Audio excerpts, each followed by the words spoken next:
Всем привет, дорогие друзья! Вы на канале Na'Vi CSGO, и это наша постоянная рубрика On The Edge при поддержке OneBlade. Philips OneBlade с уникальным лезвием подравнивает, делает контуры, бреет щетину любой длины в любом направлении. Выбирай свой стиль с Philips OneBlade. В рамках этой рубрики мы с Андреем Блейдом, в общем-то, обсуждаем самые актуальные, яркие события из киберспорта и CSGO в частности. Привет, Андрей. Привет. В общем-то, по обычной нашей схеме будем с тобой сидеть и рассуждать. Ну, точнее, не мы, а скорее ты, потому что твое мнение, думаю, подписчикам и мне точно интереснее узнать по некоторым вопросам. А новостей-то у нас в начале года сколько? Да, накопилось. Накопилось уже. Только январь, а уже есть о чем поговорить. Но в первую очередь хотелось бы поговорить о рейтинге HLTV. Это то, чего все ждут, вторую часть года так точно, рейтинг лучших игроков. Можешь высказаться вообще, что ты думаешь об этом рейтинге? Насколько для тебя и для команды он важен? И какие-то комментарии по поводу того, как HLTV подходит в принципе к формированию этого списка. Лично я ничего против него не имею, то есть нет такого, что я прям есть какой-то внутренний конфликт, и что я не согласен там с какими-то позициями и так далее, потому что это, в принципе, наверное, рейтинг о цифрах больше. А с цифрами тяжело спорить, статистика есть статистикой. Вот. Единственный нюанс, мне кажется, все-таки, что я не уверен в этом, но, по-моему, LAN-турниры в не сильном приоритете по сравнению с крупными турнирами в онлайне. Например, Катовица, январская или февральская в начале года в онлайне, она должна быть в разы ниже, чем, например, мажор или даже Кёльн. То есть LAN-турниры должны иметь чуть больше этот коэффициент приоритета и так далее, чтобы умножались показатели игроков. Вот, поэтому, но я не знаю, как там у них все считается, может, так и есть. Если это так, тогда, рейтинг, в принципе, объективный. Он не показывает ценность игрока, он показывает чисто цифры индивидуальных возможностей, наверное, так. И он не отображает этот коэффициент полезного действия игрока. Пользу каждого игрока для команды может знать только команда, только ингейм-лидер, тренер и так далее. Какие важные вещи он делает. Например, игрок может делать крайне какую-то важную роль в раунде, которая будет абсолютно незаметна в статистике, но она выиграет полностью раунд. То есть он может просто выйти, забрать информацию, умереть. Все, мы знаем, что делать. Поэтому, само собой, это не настолько существенный рейтинг, но все равно индивидуальная статистика, она приятна, если ты попадаешь в нее. Значит, ты в целом... Яркий, да? Индивидуальный. Ты просто знаешь себе цену с точки зрения именно индивидуальных возможностей. То есть, не знаю, количество выстрелов с АВП и так далее, эти все вещи. Рейтинг, каст. Есть сомнительные штуки, кто на меньше всего выживает. Это все погрешности, которые нужно фиксить, чтобы они вышли на баланс. Авик, он часто сейвит, меньше умирает и так далее. Поэтому против него ничего не имею, потому что он и не претендует на это. Чтобы быть объективным и определять лучших игроков в командной дисциплине. Мне кажется, это больше все-таки больше именно только индивидуально, но не в командной дисциплине. Были ли какие-то игроки, которые ты, казалось, хотел бы поставить выше или ниже, или кто должен был попасть, по твоему мнению, все-таки в рейтинг? Если брать статистику, то нет, потому что они все на своих местах. То есть тот же Илья, он делает свою полезную работу для нашей команды, но в статистику звезд он не попадает. Вот, поэтому если бы это был рейтинг лучших 20 игроков, то, конечно же, его стоило бы менять. Я имею в виду лучших с точки зрения тимплея. Командных взаимосвязей. Да, тимплея, понимание игры, это все. То есть это надо, наверное, все-таки голосовать, больше голосовать. А Широ? Все возмущались, что Широ не вошел в топ-3.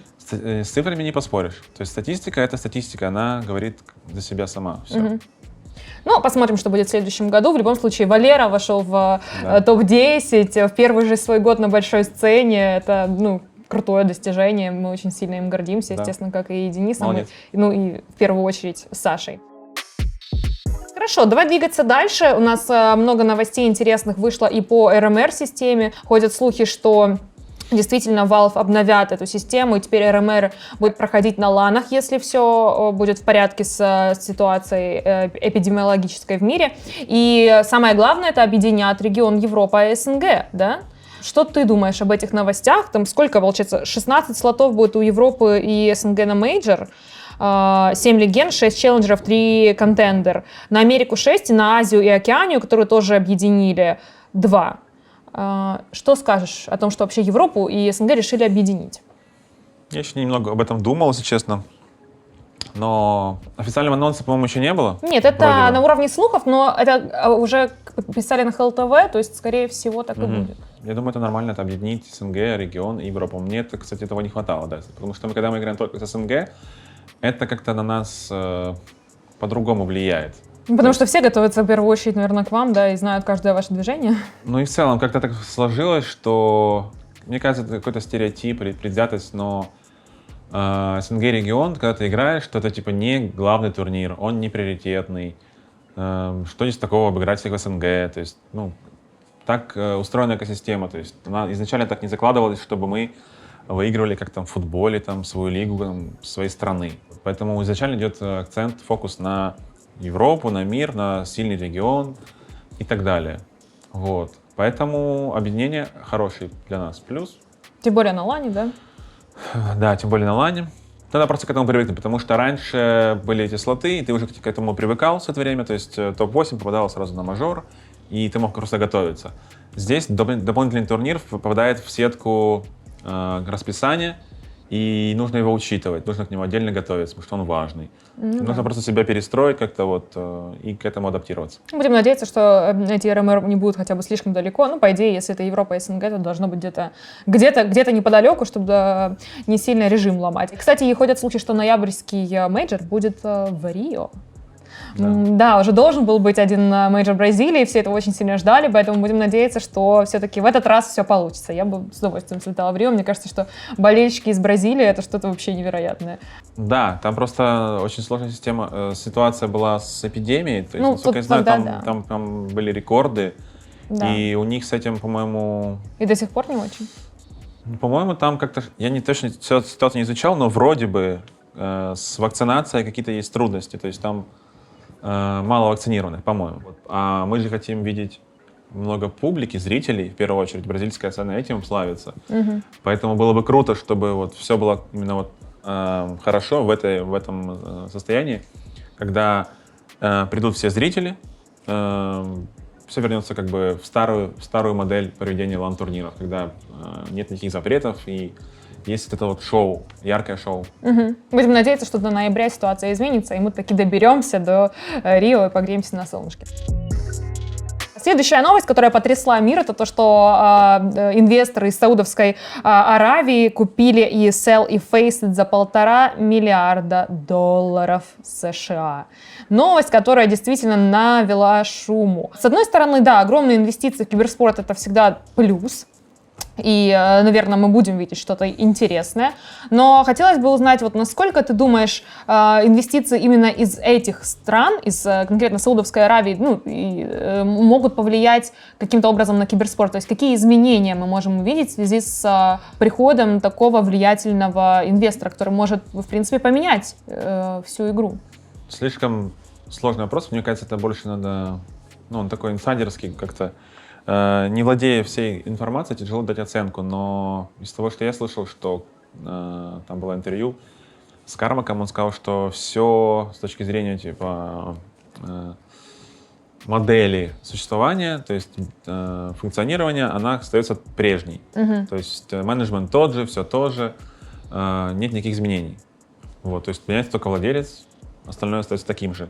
Могут быть какие-то просто трудности за счет самого инвестора. Саудовская Аравия не очень, скажем так, одобряется публикой. Да, мы уже видели, что Фрэнки, допустим, отказалась работать с компанией. Да, поэтому с этим могут быть проблемы. Вот тут самые главные сложности могут быть.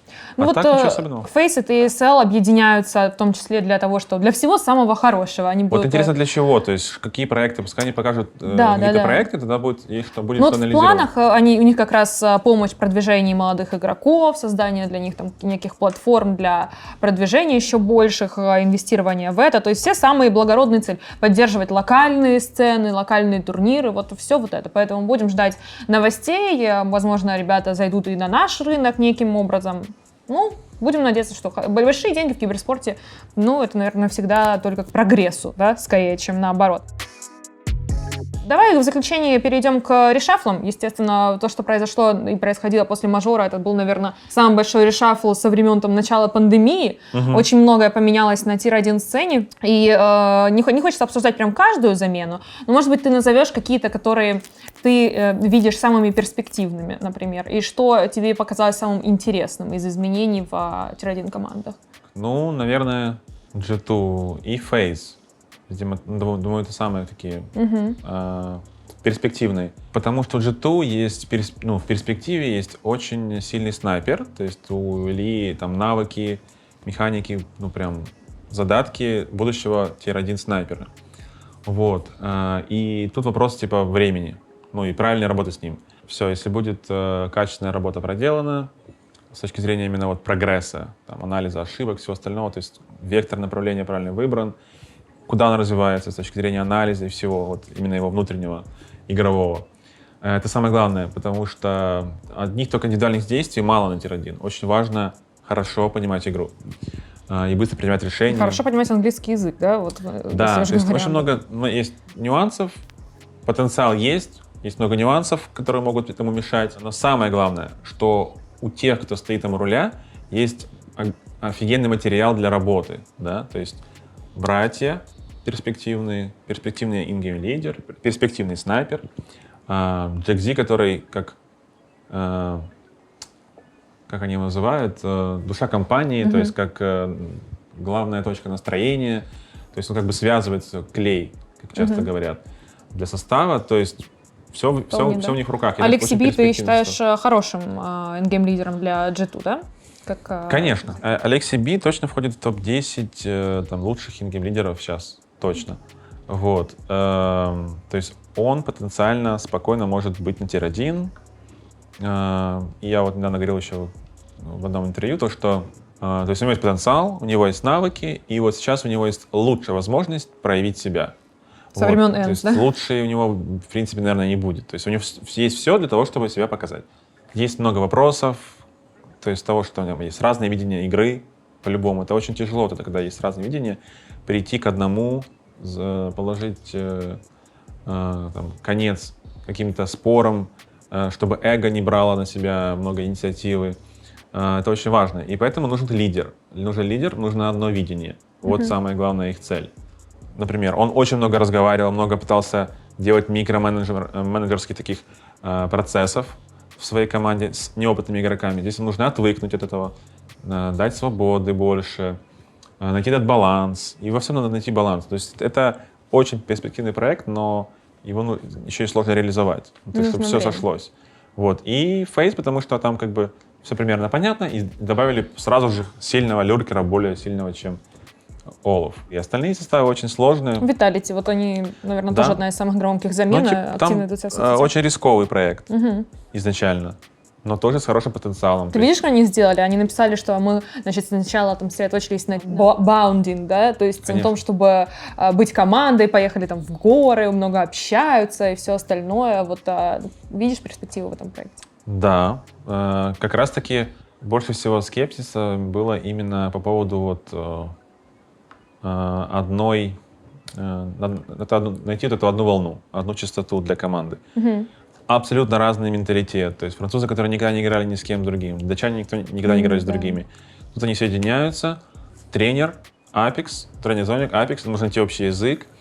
И в первую очередь, если с чего-то начинать, то именно с этого.